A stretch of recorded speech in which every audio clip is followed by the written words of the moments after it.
What starts here changes the world. I have a few suggestions that may help you on your way to a better world. And while these lessons were learned during my time in the military, I can assure you that it matters not whether you ever served a day in uniform. It matters not your gender, your ethnic or religious background, your orientation, or your social status. Our struggles in this world are similar, and the lessons to overcome those struggles and to move forward, changing ourselves and changing the world around us, will apply equally to all. So here are the 10 lessons I learned from basic SEAL training that hopefully will be of value to you as you move forward in life. Every morning in SEAL training, my instructors, who at the time were all Vietnam veterans, would show up in my barracks room, and the first thing they'd do was inspect my bed. If you did it right, the corners would be square, the covers would be pulled tight, the pillow centered just under the headboard, and the extra blanket folded neatly at the foot of the rack. It was a simple task, mundane at best, but every morning we were required to make our bed to perfection. It seemed a little ridiculous at the time, particularly in light of the fact that we were aspiring to be real warriors, tough, battle-hardened SEALs. But the wisdom of this simple act has been proven to me many times over. If you make your bed every morning, you will have accomplished the first task of the day. It will give you a small sense of pride, and it will encourage you to do another task, and another, and another. And by the end of the day, that one task completed will have turned into many tasks completed. Making your bed will also reinforce the fact that the little things in life matter. If you can't do the little things right, you'll never be able to do the big things right. And if by chance you have a miserable day, you will come home to a bed that is made, that you made. And a made bed gives you encouragement that tomorrow will be better. So if you want to change the world, start off by making your bed.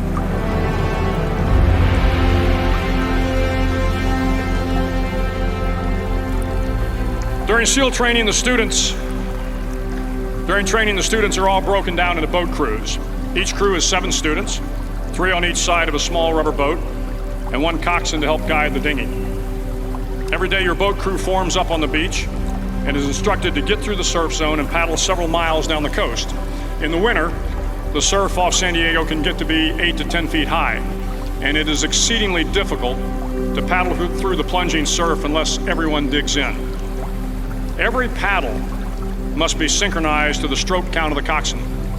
Everyone must exert equal effort, or the boat will turn against the wave and be unceremoniously dumped back on the beach. For the boat to make it to its destination, everyone must paddle. You can't change the world alone. You will need some help. And to truly get from your starting point to your destination takes friends, colleagues, the goodwill of strangers, and a strong coxswain to guide you. If you want to change the world, find someone to help you paddle. Over a few weeks of difficult training, my SEAL class, which started with 150 men, was down to just 42. There were now 6 boat crews of 7 men each. I was in the boat with the tall guys, but the best boat crew we had was made up of the little guys, the Munchkin crew we called them. No one was over 5'5". The Munchkin boat crew had 1 American Indian, 1 African American, 1 Polish American, 1 Greek American, 1 Italian American, and 2 tough kids from the Midwest. They out-paddled, outran, and outswam all the other boat crews. The big men in the other boat crews would always make good-natured fun of the tiny little flippers the Munchkins put on their tiny little feet prior to every swim. But somehow these little guys from every corner of the nation and the world always had the last laugh, swimming faster than everyone and reaching the shore long before the rest of us. SEAL training was a great equalizer. Nothing mattered but your will to succeed, not your color, not your ethnic background, not your education, not your social status. If you want to change the world, measure a person by the size of their heart, not by the size of their flippers. Several times a week, the instructors would line up the class and do a uniform inspection. It was exceptionally thorough. Your hat had to be perfectly starched, your uniform immaculately pressed, your belt buckle shiny and void of any smudges. But it seemed that no matter how much effort you put into starching your hat or pressing your uniform or polishing your belt buckle, it just wasn't good enough. The instructors would find something wrong. For failing the uniform inspection, the student had to run, fully clothed, into the surf zone, then wet from head to toe, roll around on the beach until every part of your body was covered with sand. The effect was known as sugar cookie. You stayed in the uniform the rest of the day, cold, wet, and sandy. There were many a student who just couldn't accept the fact that all their efforts were in vain, that no matter how hard they tried to get the uniform right, it went unappreciated. Those students didn't make it through training. Those students didn't understand the purpose of the drill. You were never going to succeed. You were never going to have a perfect uniform. The instructors weren't going to allow it. Sometimes, no matter how well you prepare or how well you perform, you still end up as a sugar cookie. It's just the way life is sometimes. If you want to change the world, get over being a sugar cookie and keep moving forward. Every day during training, you were challenged with multiple physical events: long runs, long swims, obstacle courses, hours of calisthenics, something designed to test your mettle. Every event had standards, times you had to meet. If you failed to meet those times, those standards, your name was posted on a list, and at the end of the day, those on the list were invited to a circus. A circus was 2 hours of additional calisthenics, designed to wear you down, to break your spirit, to force you to quit. No one wanted a circus. A circus meant that for that day, you didn't measure up. A circus meant more fatigue, and more fatigue meant that the following day would be more difficult and more circuses were likely. But at some time during SEAL training, everyone made the circus list. But an interesting thing happened to those who were constantly on the list. Over time, those students who did 2 hours of extra calisthenics got stronger and stronger. The pain of the circuses built inner strength and physical resiliency. Life is filled with circuses. You will fail. You will likely fail often. It will be painful.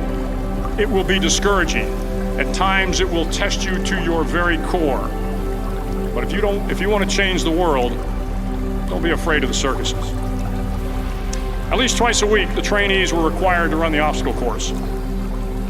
The obstacle course contained 25 obstacles, including a 10-foot wall, a 30-foot cargo net, a barbed wire crawl, to name a few. But the most challenging obstacle was the slide for life. It had a 3-level, 30-foot tower at one end and a 1-level tower at the other. In between was a 200-foot long rope.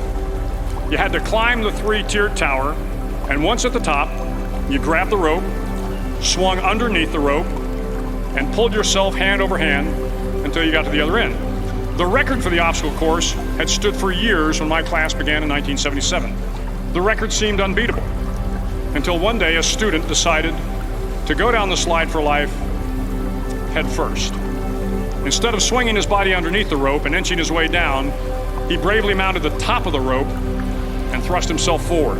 It was a dangerous move, seemingly foolish and fraught with risk. Failure could mean injury and being dropped from the course. Without hesitation, the student slid down the rope perilously fast. Instead of several minutes, it only took him half that time. And by the end of the course, he had broken the record. If you want to change the world, sometimes you have to slide down the obstacles head first. During the land warfare phase of training, the students are flown out to San Clemente Island, which lies off the coast of San Diego. The waters off San Clemente are a breeding ground for the great white sharks. To pass SEAL training, there are a series of long swims that must be completed. One is the night swim. Before the swim, the instructors joyfully brief the students on all the species of sharks that inhabit the waters off San Clemente. They assure you, however, that no student has ever been eaten by a shark, at least not that they can remember. But you are also taught that if a shark begins to circle your position, stand your ground. Do not swim away. Do not act afraid. And if the shark, hungry for a midnight snack, darts towards you, then summons up all your strength and punch him in the snout, and he will turn and swim away. There are a lot of sharks in the world. If you hope to complete the swim, you will have to deal with them. So if you want to change the world, don't back down from the sharks. As Navy SEALs, one of our jobs is to conduct underwater attacks against enemy shipping. We practice this technique extensively during training. The ship attack mission is where a pair of SEAL divers is dropped off outside an enemy harbor and then swims well over 2 miles underwater, using nothing but a depth gauge and a compass to get to the target. During the entire swim, even well below the surface, there is some light that comes through. It is comforting to know that there is open water above you. But as you approach the ship, which is tied to a pier, the light begins to fade. The steel structure of the ship blocks the moonlight. It blocks the surrounding street lamps. It blocks all ambient light. To be successful in your mission, you have to swim under the ship and find the keel, the center line, and the deepest part of the ship. This is your objective. But the keel is also the darkest part of the ship, where you cannot see your hand in front of your face, where the noise from the ship's machinery is deafening, and where it gets to be easily disoriented, and you can fail.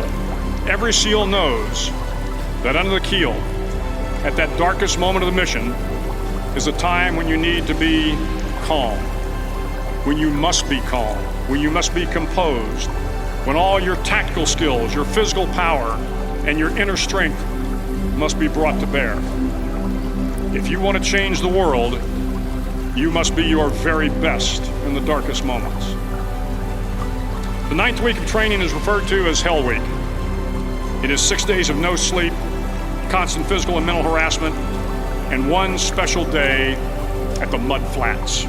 The Mud Flats are an area between San Diego and Tijuana where the water runs off and creates the Tijuana Sloughs, a swampy patch of terrain where the mud will engulf you. It is on Wednesday of Hell Week that you paddle down to the Mud Flats and spend the next 15 hours trying to survive the freezing cold, the howling wind, and the incessant pressure to quit from the instructors.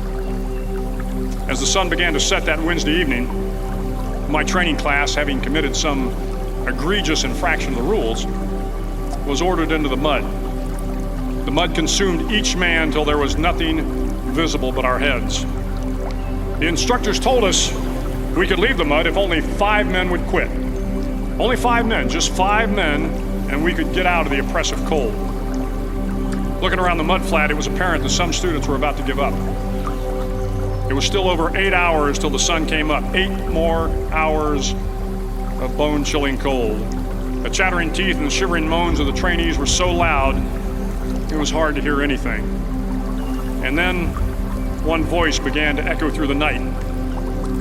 One voice raised in song. The song was terribly out of tune, but sung with great enthusiasm. One voice became 2, and 2 became 3, and before long, everyone in the class was singing. The instructors threatened us with more time in the mud if we kept up the singing, but the singing persisted, and somehow the mud seemed a little warmer, and the wind a little tamer, and the dawn not so far away. If I have learned anything in my time traveling the world, it is the power of hope. The power of one person, a Washington, a Lincoln, King, Mandela, and even a young girl from Pakistan, Malala. One person can change the world by giving people hope. So if you want to change the world, start singing when you're up to your neck in mud. Finally, in SEAL training, there's a bell. A brass bell that hangs in the center of the compound for all the students to see. All you have to do to quit is ring the bell. Ring the bell, and you no longer have to wake up at 5 o'clock. Ring the bell, and you no longer have to be in the freezing cold swims. Ring the bell, and you no longer have to do the runs, the obstacle course, the PT, and you no longer have to endure the hardships of training. All you have to do is ring the bell to get out. If you want to change the world, don't ever ring the bell. It will not be easy. Start each day with a task completed. Find someone to help you through life. Respect everyone. Know that life is not fair and that you will fail often. But if you take some risks, step up when the times are the toughest, face down the bullies, lift up the downtrodden, and never, ever give up.